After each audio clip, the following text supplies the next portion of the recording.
This is Sybert signing into Kane's Wrath on the map Tiberium Rift or Twisted Rift, whatever you want to call it. And this is Semifinal A of the 1.03 League Tournament number 4.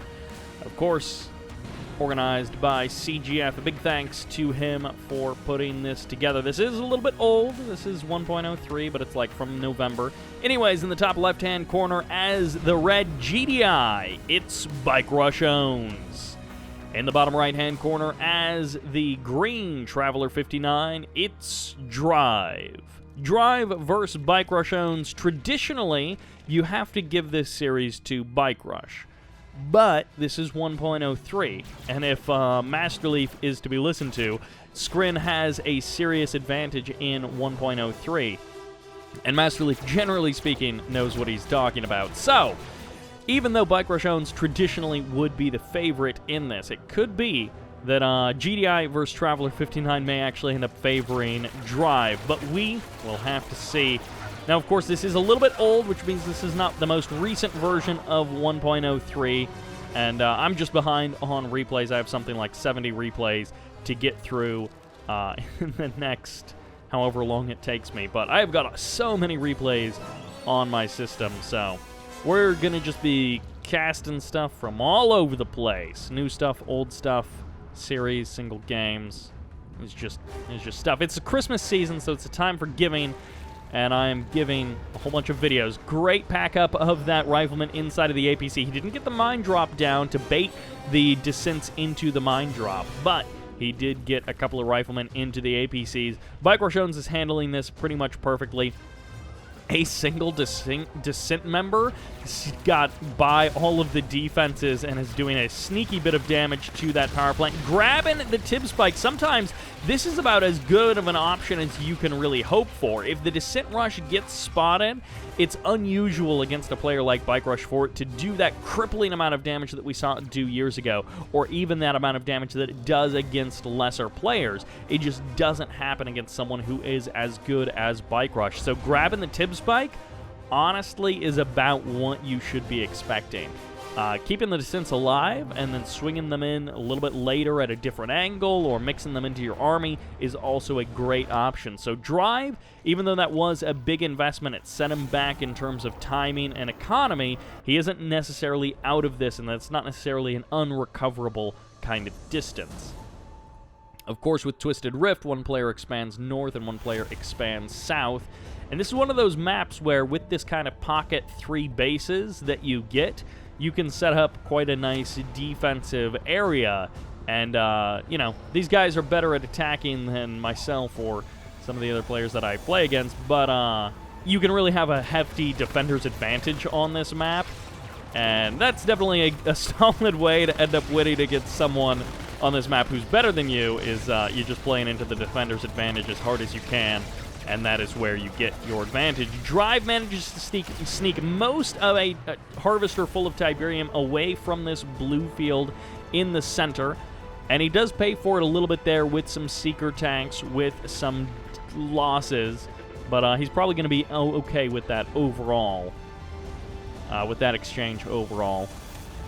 Getting that blue Tiberium, getting the eyes on BikeRush's army, delaying BikeRush from pushing his natural expansion. All of those things are nice. Now, BikeRush is not, I guess, reforming. I was going to say he's going to push in here in the south, but it looks like it's just the rifleman going for a bit of a scout in the south, and he's going to spread them out so he can keep an eye on the map as Drive continues to press forward into the mid to late game. There's actually going to be a lightning spike harassment coming down from Drive here on the left side of the map. A couple of descents also here in the north. Is it just the... Oh, okay, there's the other one. I was going to say that's pretty weird if it's just literally it's 2 descent squads up in the north. That would be a little bit weird. A couple of Seeker tanks going to be pushing into the south, but one lightning spike and a couple of Seekers, that's also not going to do anything. So he is mine clearing, which is, I guess, kind of nice, but I don't know how much those mines are going to factor into the rest of this game. Lightning spike does get cleared by 3 watchtowers. Maybe a bit of an overcommitment there, but I guess it's the fastest way to deal with that watchtower when all of your units are somewhere else. Descent's going to be rushing in. They go past the power plant. They're going to try and dive on the harvesters. One power plant gets sold off just to defend against this. One harvester goes down, and a predator tank, it looks like, might also get eliminated. A second harvester going down almost certainly, although no, the descent squads get cleaned up. The APMO watchtower just in time, and the second group of descents are going to try and rush forward and get that harvester. Once again, the repair just a little bit too powerful. Bike Rush manually repairing with all 3 drones. I don't actually know if that does repair any faster, but there is actually going to be a APC which gets grabbed by the cultist squads. The cultists trying to get on out of there, and of course that's where having that air. Oh, actually, it's going to be Firehawks out of the airfield. I thought it was going to be Hammerheads, but that's where the airfield would be nice, is having the Hammerheads to be able to clean up those cultists. But Firehawks, I guess, can also just bomb everything out of existence. You know, take down that tier 3. Well, probably not an Eradicator Hexapod, or probably not an Eradication Den. What is that called? I'm totally blanking on that, but take out your tier 3 and try and escape away from the plasma missile batteries, which right now there's just the one. Well, there's 2 over there, but you could still Stratofighter in over here, and well, that's exactly what he's doing. 4 Firehawks coming in, no sell-off. He does get the sell-off at the last second there, 1,400 credits, so not a full refund on that, but also the cancel, the deny of whatever upgrade was being purchased there. It could have been the Shard Launcher upgrade. Is that actually... Okay, yeah, it looks like that is a tier 3 upgrade. I don't know where any of the upgrades went in 1.03, but the Seeker Shard upgrade is at the tier 3 spot, so that is most likely what he was going for. It upgrades all of your tier 1 units, makes them a bit more viable. I believe it also will upgrade your Storm Riders with that same thing, or maybe Storm Riders are just Shard by default. I don't remember. Again, this is an old version of 1.03, and it's changed quite a bit in the months that people have been playing it. Portals and warp spheres also here on the map. This is going to be Bike Rush's time to try and step out on the map. He's using this to cover for his 3rd expansion as well, so he's going to be taking his 3rd base, and at the same time he's moving out across the map. Always nice if you're attacking to expand at the same time, if you can manage to sneak that out. It doesn't always work out, and for those of us at a lower level, we definitely don't have the APM to do 2 things at once. But for guys like Bike Rush, if you can pull the army into a position, if you can maybe strike out against your opponent and at the same time take an expansion, that's always a good feeling to fall back on. In this case, he is going to be meeting pressure in the middle of the map, and this is just going to be a tough army to fight. Now, Bike Rush, of course, doesn't have any sonic emitters like fully queued from the time that his MCV was packed up and moving, but he does have a first watchtower down. Eating into the base defenses is probably going to be a good way for Bike Rush to hold this attack off, forcing Drive to fight into his base defenses. Get every bit of extra damage that you possibly can. Shock Troopers and even a Cultist member here on the front line, but other than that, it's mostly Gunwalkers. There's the blink back by the Shock Troopers. They're not really wanting to engage onto the front line. Again, the army of Bike Rush, well, this is a mistake. Drive getting 3 full Firehawks, almost 3 full Firehawks for nothing. I mean, those Firehawks have kind of served their purpose. They killed off the tier 3, but you want to keep them around for sure. Another power plant goes down. The Shock Trooper is able to clean that up, and of course trying to blink around all of the base defenses.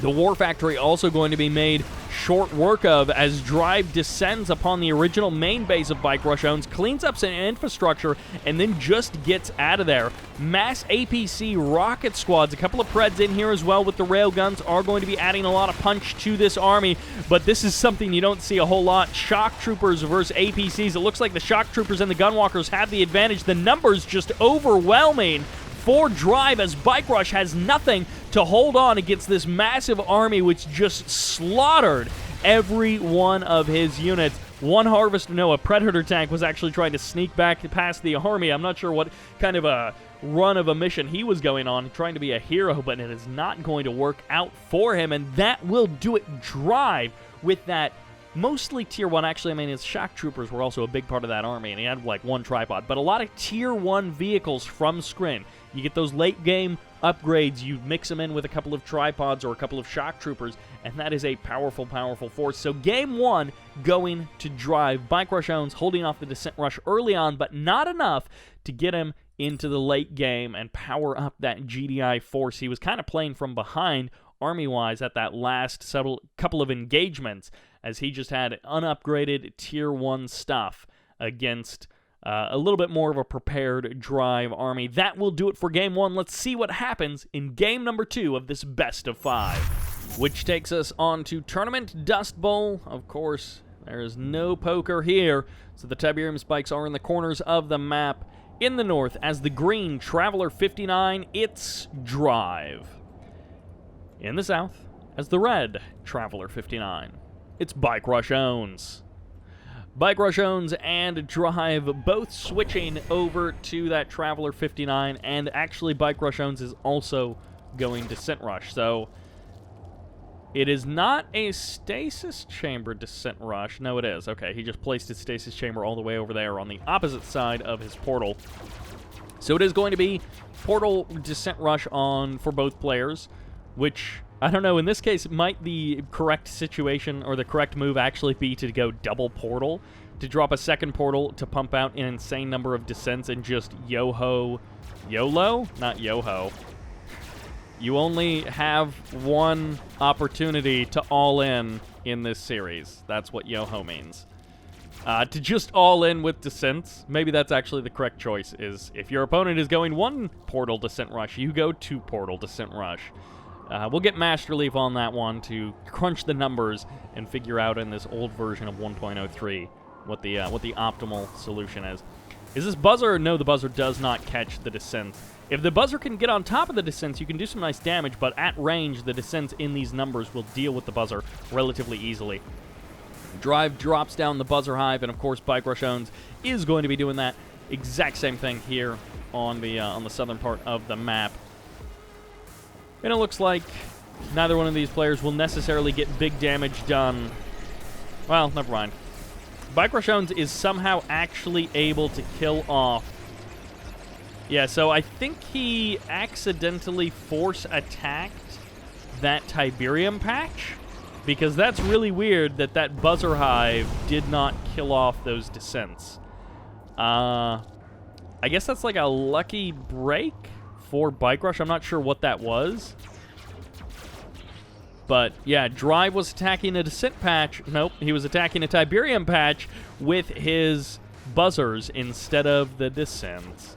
BikeRushOwnz going to try and jump on the descents of Drive, but of course the funny thing about jumping on the descents of your opponent is if they have the superior numbers, it doesn't matter if you have the element of surprise.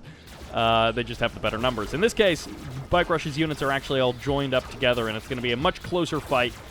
Who knows who's actually going to take this one. It's going to be Drive, but bye-bye. Drive escapes with nearly 4 full health descent squads. BikeRushOwnz continuing to power out a couple more descents. He drops an additional portal. Maybe the double portal is the answer. It looks like BikeRush is saying double portal is the answer. Just, of course, double portal 2 different times. Not at all what I was talking about, but I'm going to take credit for it anyways. He's got 3 Harvesters out on the line and an inactive Warp Sphere. Both of these players just taking a minute to chill. They've spent a lot of cash in the first couple of minutes, and they're just wanting to get a bit of recovery, a bit of economy up and running. So they're not cramming out 100 Gunwalkers or 100 Seeker Tanks in between getting out their couple of Harvesters. Double Refinery up and 4 Harvesters out for both players. I think it should be up to 4 for Drive as well. Yeah, okay, he's got... No, he lost another one! Drive down 2 Harvesters in this game. He should have 5 Harvesters if he hadn't lost all of them, but the result is he has 3. And that is a recipe for being a sad, sad sado, as BikeRush is going to feel really good about that. Some other things have not gone BikeRush's way, but in this case, he's up on the Harvester count. Maybe even a slightly faster expansion as he's actually constructing stuff, and Drive is just now moving his drone ship. Always got to be annoying when you lose those Harvesters, especially when one of them is because your Buzzer Hive is attacking a Tiberium patch. But that aside... The Buzzers do not get the drop on those descents. These two descent squads rush over here for Drive. They're going to absorb a little bit of damage, allowing this Gunwalker to get some extra shots off, and that Gunwalker does not actually get pulled back into the fire of the other Gunwalker. If you can chain your units together like that, that's always much nicer than just getting a unit caught out in the open and unable to actually do anything because they just get surrounded by the descents and killed off. But if you can chain those attacks, it's always nice. BikeRushOwnz continuing to power descents. I can't say I dislike the descent thing. I mean, he's literally just building harvesters out of his warp sphere, and its descents are pretty much his only attacking, army units in this game. More descents rushing in. Oh, is he going to get another harvester? He's going to get another harvester. The Buzzers took such a circuitous route that by the time they got home, they were behind the descents of Bike Rush. And you gotta hand it to Bike Rush. The guy gets stuff done. Situations where you're like, all right, you've got like $2 and a stick of gum, and somehow he still builds a house out of it. That kind of stuff. That Bike Rush, he just gets so much done with so little in so many more games than anyone else seems to. I mean, obviously Drive knows what he's doing, but he just, Bike Rush just played him with that little circle route he was drawing. The Buzzers being slow. It's not like Watchtowers where they're just firing from a continuous point. They have to run out, try and do some damage. Harvester on the edge of the field may actually be getting grabbed before the Buzzers can close the distance. Another Harvester gets killed off by BikeRushOwnz.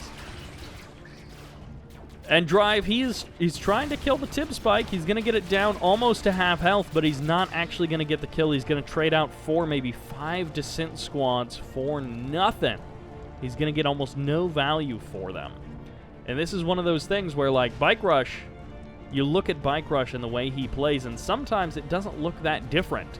But it's like, it's 5% difference everywhere.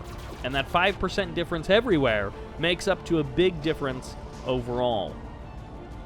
And I mean, just doing like a harvester count, looking at the amount of their natural expansion that they have both harvested, the amount of their main base that they have both harvested. I mean, it could sell off that refinery. I guess that's a bit of a mistake, if you can even call it that. But yeah, BikeRushOwnz just playing so well this game, finding so many edges and advantages to pull out over his opponent. Drive is going to be sacrificing these Gunwalkers. Maybe he had an opportunity to get them to escape. I'm not sure why he committed so deep into enemy territory when he obviously had no chance of doing anything with them. I mean, Gunwalkers, Seeker Tanks, reinforcements, they were all closing in on Drive's forces. And he still insisted on going a little bit further onto enemy land. And as a result, he lost literally his entire standing army that he sent over there. And he wasn't able to pull any of it back, which, maybe he would have lost it on the reinforcement path anyways, but that looks a lot like an MCV cell from Drive. He's up to Tier 3, so he's got his production up and running, but he has no airfield, so no gravity stabilizer means that's a permanently gone MCV. He is all in some sense in this game. I mean, these are his expansions, this is his economy. He's, of course, up to that maximum technology, but the slowdown field does keep a number of this army out. I believe it reduces their attack rate by like 25% or something. But in this case, BikeRushOwnz has so much stuff that isn't in the slow field, it almost doesn't even matter. The only difference would have been that this would have been an even more overwhelming defeat for Drive here on the front line. But because of that slow field, it's just a defeat for Drive. And BikeRushOwnz, unless Drive is able to pull off something really sneaky with this engineer, BikeRushOwnz is looking to be in a fantastic position to close out game number 2. Opening up with a loss in game number 1, but now taking it back to even up the score in game number 2. The Mechapeds are getting some nice damage out, and with these descents rushing in here, he should be able to do some damage to this army, but I don't think he can kill off the whole thing. And that is going to be it for Drive. He has left the game. The GG is called, and BikeRushOwnz cleans up Game 2 to even the score 1-1. The momentum shifts. BikeRushOwnz will not go down without a fight. Was Game 1 a fluke by Drive to win and to take a game off of Bike Rush? Or will Drive be able to take the power back into his own hands and make game number 3 the start of the end for Bike Rush? Let's find out there in game number 3. Which takes us to Sick City, the map with the tallest billboards that have nothing on them. So sad, those billboards being empty. In the bottom right-hand corner as the red GDI, this is BikeRushOwnz. And in the top left-hand corner as the green scrin, I guess, this is Drive. What is he actually? He's not Traveler 59. He might just be regular scrin. I forgot to, well, I did check, and then I immediately forgot. Okay, he is Reaper. Well, that's fun. We're going to find out what actually happens. GDI versus Reaper 17. BikeRushOwnz, he's back to playing that GDI, back to kind of a return to form, game number 1, all that sort of stuff. But, you know, what is he actually going to do? How is he going to fare against a different scrin faction? Not Traveler 59, no mind control shenanigans with the cultists, no fast leg descents from Drive. He's just going to have to play a little bit of a more standard? You know, the straight-up Reaper game where you just get a bunch of stuff and punch your opponent straight off of the map. That's kind of Reaper style. Is like, Reaper has a lot of big attacking stuff that does a lot of damage, you know, charging up everything that you possibly can, lots of force fields. And, well, who knows? Drive might be someone's hero, and he may actually build a growth accelerator, which is almost never worth it. But, you know, occasionally it turns out it is worth it. Sick City, one of these maps we don't see a tremendous amount, but we have seen a couple of times this year. It has provided some very fun and entertaining games over the course of 2020.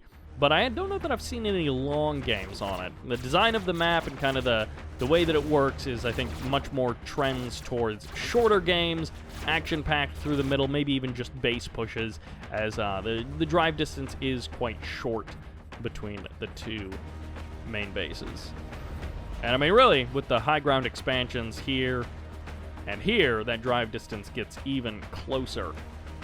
Or I guess flying distance. I do like this little option from Drive, having descents run all over the map, just scouting things out, running kind of counter-ops against BikeRushOwnz. I don't know that it's necessarily a great use of money, but I like the idea of it, using those descents as like beefed-up riflemen to run around the map and kill stuff off. Going to be sneaking out some blue Tiberium. Would actually not be a bad idea to kind of camp out Bike Rush's blue Tiberium field, as Bike Rush is almost certainly... Bike Rush is almost certainly going to be going for that blue Tiberium at some point. I love this rig option from Bike Rush. Lightning Spike gets a couple of shots off on the MCV, and just before the descents, the Gunwalkers and the Seekers all show up. Bike Rush unpacks his MCV. He's got the rig headed out, but he's going to turn it around. He's going to call off his attack on the natural expansion of Drive, and he's instead just going to try and defend back home. The big damage of this Reaper 17 player might mean that Bike Rush plays the rest of this game without an MCV. And, well, nope, the Rig Rush is back on as Bike Rush gives up his own MCV. It goes down right there. He gets 41 bucks cash back, and he's just going to try and Rig Rush the natural expansion of Drive and basically say, what you did to me, I will do to you. There's the rig in the middle of the map, unpacked, ready to go. The repairs ready to act upon the one Predator tank and couple of APCs that are here. The Engineer gets sniped. The Watchtower gets eliminated. And those Shard launchers in the Shard Walker are just so powerful. Which I believe there's also the... Is it the Tier 2 upgrade? Yeah, it's the Nerve Center. So if he does manage to get out a Nerve Center, he can get a little... bonus armor for his Seeker tanks with those force fields. And, well, you gotta hand it to Drive, as Master Leaf calls it, the extra super weapon of Scrin is that stasis chamber, the complete lockdown of an area of the map. Your opponent can't do anything about it. They can't do anything to prevent it. It's an instant deploy.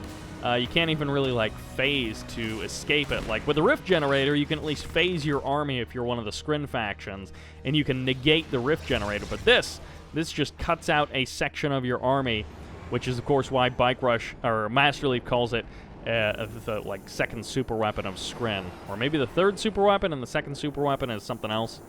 I don't remember. 5 Orcas. I love this option from BikeRushOwnz. He's thinking a little bit outside of the box, and he's going for something that you would not expect, which is a 5 Orca rush after the way that this game has started. And actually, there's the extra Orcas. So he had Orcas already flying around the map. He went double airfield, and he may have gone all 8 Orcas, and he just lost one before they all met up here near the natural expansion of Drive. Harvesters going the wrong direction for that Tiberium. Unfortunately for Bike Rush, it looks like he did not manually route them either to the blue field or to his natural expansion green field, which would have been safer, either one of those options. And honestly, considering the action in this game, the blue field is actually going to be the best case. Drive, taking a page out of the playbook of BikeRushOwnz, the very fact that he is the one being more consistent about stealing that blue Tiberium when Bike Rush is typically the player who's so good about stealing blue Tiberium, and Bike Rush sees it. He doesn't go for the blue Tiberium Harvester. He saw that one entering from the right edge of the screen, but he didn't actually go for it. The Orcas do get some good shots off. They clean up 2 Harvesters. That's a great move by BikeRushOwnz, kind of hamstringing and slowing down the mid to late game economy of Drive, but Drive should be able to transfer these Harvesters over. Hopefully he has enough in the bank, especially with this blue Tiberium, to get an extra Harvester in. And maybe actually he did clean up that Harvester, but both players still holding on to those Tiberium spikes. Actually, it looks like Bike Rush lost him, but Drive has been holding on to his Tiberium spike, which means even if he loses a couple of Harvesters, he's still got that extra bit of income to supplement himself and to keep him in this game as an active participant. Orcas refueled, re-rocketed, and ready to go. BikeRushOwnz striking back out across the map, but in the back of your mind, you got to be thinking, it's been a little while since I got stasis. It's going to be coming up relatively soon. Maybe not this attack, but if I don't end things here, maybe the next attack will get stasis, and then I will just lose my army to the better positioning of Drive that it's afforded by that stasis. Predator tanks on the front line. They're getting some good damage on Harvesters, but with the photon cannons, with the Shard Walkers descending upon this army, this may be a short-lived attack, as BikeRushOwnz is sort of just washing upon nothing with no strength left behind it. He's washing upon the rock with nothing left to do. And that will do it for Bike Rush. In game number 3, he attacked himself to death. In those moments, he was trying to find an opportunity and an opening to do some critical damage to Drive to even things up, since Drive killed his MCV so much earlier in that game. But BikeRushOwnz, in the end, he was just attacking into base defenses, into reinforcements, into the superior positioning of Drive and the ability for Drive to bring in reinforcements to get a better concave on that army, and that was just bad news bears for Bike Rush. That felt like the reversal where Bike Rush should have been the one in green pulling off those moves, and someone else should have been the one making the mistake of attacking in that situation, of feeling the desperation, pulling at your chest and just like, I have to do something, I have to get out on the map, and I have to do something, otherwise he's just going to strangle me out of this map. When you're behind like that, you gotta try and, you feel like you have to try and do something, but sometimes that's also the thing that kills you. And in this case, BikeRushOwnz falling down here in game number 3. Let's see what happens in game number 4. Which takes us to Slippery Slope. A little bit of an icy map, and those are quite slippery slopes, if I have ever seen one. In the bottom left-hand corner as the red Reaper 17, this is BikeRushOwnz. And in the top right-hand corner as the green GDI, it's Drive. Currently up 2-1 in this best of 5.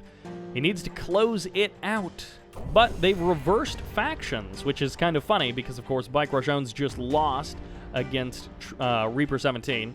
So it makes sense that BikeRushOwnz switches to Reaper 17 if he feels like, man, the only games that I've lost today is when I'm playing Scrin, or when I'm playing GDI against Scrin. But then the funny thing is that Drive then switches to the faction he just defeated. So if Drive now wins in this game, playing as GDI against Bike Rush's Scrin, I feel like that is almost like the ultimate validation of Drive.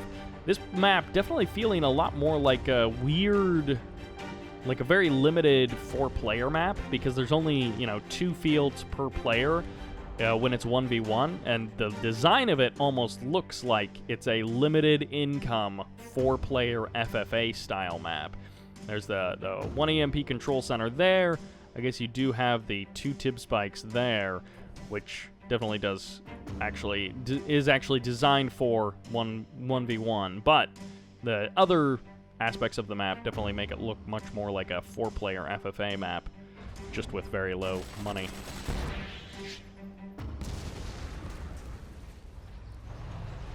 BikeRushOwnz going for a bit of a scout. Drive doing what he can to deny that. Also, the high ground behind the Tiberium field is not necessarily a game winner or loser, but it's always interesting when that exists, because so often the Tiberium field that you start on is tucked between your MCV and one of the edges of the map. And so it's a little bit easier to defend. It's kind of backwards away from your opponent, but in this case, we're expanding, or our Tiberium is looking towards the high ground, towards our opponent. Nerve center down, but it looks like this might just be for support powers and the tech, as he has not started the force field upgrade just yet. Ooh, straight into Storm Riders. So a curious choice by BikeRushOwnz. We'll have to see what his follow-up to the Storm Riders is. Dev tanks and Storm Riders could be a really powerful combination, and a very interesting unit comp that I don't know that we see a lot of.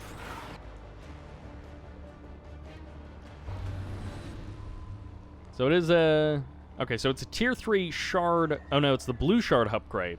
So actually, he can go... He's got the Shard Launcher Storm Riders right from the get-go. So it's going to be Dev Tanks and then Flying Shards, which should go quite nicely with the Seeker Tanks on the ground. Rig unpacks, but this is literally just one APC here to defend this. Now, AP ammo is done, which means actually the first Storm Rider goes down immediately, and the Rig gets some nice shots off as well. Now, there are actually rocket squads inside of these APCs to add insult to injury and to add more DPS. One Dev Tank gets eaten up, and this Rig Rush is actually doing a lot to stop BikeRushOwnz. He eats up both of the Dev Tanks, and those were the charged up Dev Tanks, which means the additional Dev Tank doesn't do as much damage. The Storm Riders going down, the rocket squad's jumping inside of that APC, and this Rig moves even closer, giving those repairs to these APCs right here on the front line, but also lending those guns to clean up a couple more of these Shard Walkers, and this attack has not gone the way BikeRush has wanted. Now, at the same time, Drive is expanding behind this. He's already got his AA battery up and running. Unfortunately for him, it did not quickly target down the lowest health Storm Rider, which means these Storm Riders are going to get some extra damage off. 2 Storm Riders down, and this is a big commitment from BikeRush. Of course, now he's getting 2 Harvester kills for it. So all in all, he's going to be feeling okay about his Storm Rider commitment, but that is not the damage he wanted to get done. And at the same time, he hasn't actually cleaned up this Rig Rush on his front door. He doesn't have an expansion. This is do or die for BikeRush. Drive's expansion is healthy. It's up and running. He's got 2 refineries, multiple harvesters. He's defended it, and BikeRushOwnz has nothing. He's going to try and pull some kind of a Hail Mary out of nowhere. 2 Dev Tanks, a couple of Shards, and some Descents. 2 charged up Dev Tanks, and I think 1 uncharged Dev Tank, which, no, it is actually all 3 charged up Dev Tanks, but this is going to have to be some kind of a heck of a Hail Mary for him to pull this off. I'm not sure how he's going to be able to do this against a Drive who has time to prepare, who has base defenses, who has defender's advantage. Everything you could ask for, Drive has in this situation. So it's going to be up for BikeRush. There's the Stasis Chamber, a great grab as 4 APCs get locked out of this fight. Where are the watchtowers? Where are the base defenses? It looks like Drive is just going to be trying to exist off of the units that he has. Great kill of those rocket squads as the buzzers close the distance, and there the stasis wears off, so the rest of Drive's army shows up right at the time that the rest of his army comes off of cooldown, and it's going to be up to base defenses and Drive to win out this game.